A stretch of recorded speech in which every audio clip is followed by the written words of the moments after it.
Go ahead, make my day, Mr. Trillanes!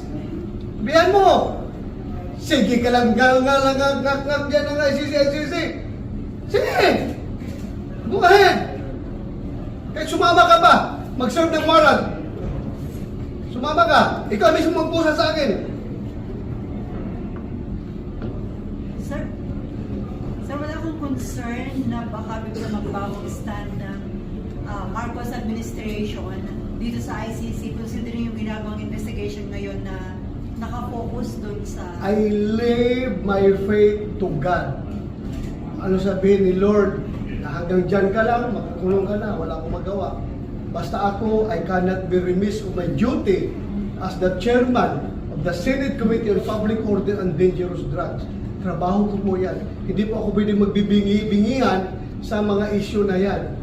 Yung PDEA leaks na yan. Hindi po ako pwede matutulog dyan. Trabaho ko yan. I am answerable to the Filipino people. Being answerable doesn't mean na magdidiin tayo ng tao. We can be objective in our hearings. So, sir, doon sa